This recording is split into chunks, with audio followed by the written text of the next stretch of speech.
I have given them your word, and the world has hated them because they are not of the world, just as I am not of the world. I do not ask that you take them out of the world, but that you keep them from the evil one. You guard them or protect them from the evil one. You see, the reason that joy is not easy and sort of bubbly and circumstantial is because in this life, remaining in this life, we battle against sin, the flesh, and the devil. And what kind of battle is it? Look at the text. It says, the world has hated them. The world hates them. Now, this is a little bit prophetic. I mean, the world has hated the disciples at this point, but not to the point that they will.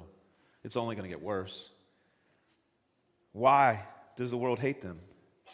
Because they're not of the world, the text says. And so I want you to understand that. If you don't feel much like you're hated from the world, it very well could be that you're not striving to be out of the world. That you are still, while in the world, we can't avoid that, you're trying to be of the world. But if we are to be faithful, we must live differently, unorthodox, if you will.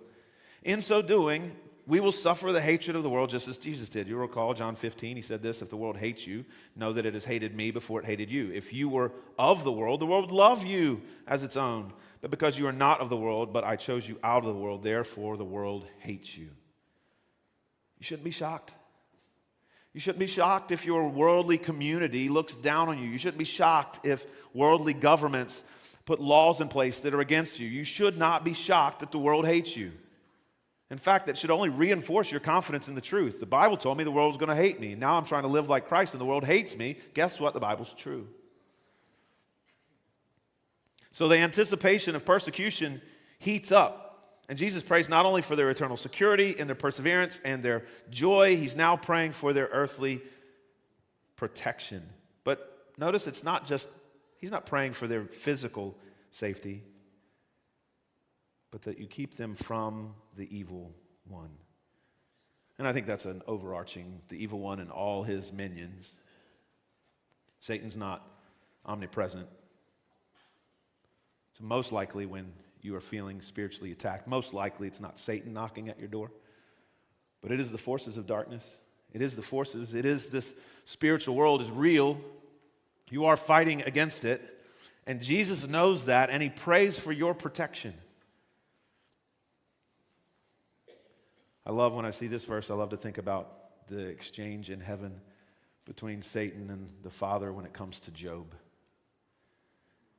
And just be reminded that Satan, in essence, has to ask permission on anything he does in your life. He's only able to threaten you to the point that God thinks it's good for you. Doesn't that change everything? Doesn't that flip everything on its head? Satan only has the power to do to you what God thinks is best for you, best for his glory and your good. That's all Satan gets.